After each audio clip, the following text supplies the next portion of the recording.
പെരുത്ത മഴയാണെങ്കിലും കൊടും ചൂടാണെങ്കിലും സ്വസ്ഥമായി ഇൻഡോറായിട്ട് വളർത്താൻ പറ്റിയൊരു ചെടിയാണ് ആന്തോറിയം.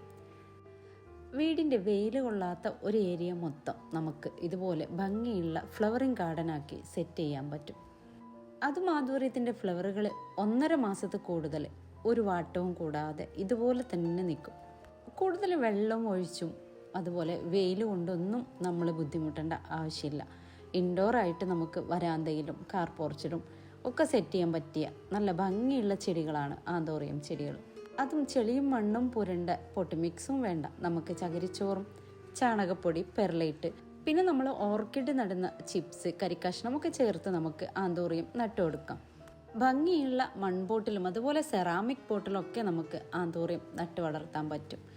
ചെടികൾ വളർത്തുമ്പോൾ കിട്ടുന്ന സന്തോഷം മറ്റൊരു കാര്യത്തിലും നമുക്ക് കിട്ടൂല. അത്രയും സന്തോഷമാണ് നമുക്ക് ചെടികൾ വളർത്തുമ്പോൾ, അല്ലേ? അതും ഫ്ലവറുള്ള ഒരു ഗാർഡൻ ആയാലോ, അതിമനോഹരമായൊരു ഗാർഡൻ ആയിരിക്കും അത്. അപ്പോൾ നിങ്ങൾക്കും ആന്തോറിയത്തിൻ്റെ ഒരു ഗാർഡൻ സെറ്റ് ആക്കണം എന്നുണ്ടെങ്കിൽ നമ്മൾ മുകളിൽ വാട്സപ്പ് നമ്പർ കൊടുത്തിട്ടുണ്ട്. ആ ഒരു വാട്സപ്പിൽ മെസ്സേജ് അയച്ചാൽ കളറുകൾ നമ്മൾ നിങ്ങൾക്ക് കാറ്റലോഗായിട്ട് അയച്ചു തരുന്നതാണ്. അതല്ല സ്ക്രീൻഷോട്ട് എടുക്കാൻ അറിയുന്നവർ ഏതൊക്കെ കളറുകളാണ് വേണ്ടതെന്ന് വെച്ചാൽ അതിൻ്റെ സ്ക്രീൻഷോട്ട് എടുത്ത് അയച്ചു തരിക. DTDC കൊറിയർ സർവീസ് വഴി നമ്മൾ ആ പ്ലാന്റുകൾ നിങ്ങൾക്ക് അയച്ചു തരുന്നതാണ്. ഇനി അത് പോയി കളക്ട് ചെയ്യാൻ ആളില്ലാത്ത ആളുകളാണെങ്കിൽ മാത്രം നമ്മൾ സ്പീഡ് പോസ്റ്റ് വഴി അയച്ചു കൊടുക്കുന്നുണ്ട്. അപ്പോൾ മുകളിൽ കാണുന്ന നമ്പറിൽ മെസ്സേജ് അയച്ചാൽ മതി കേട്ടോ.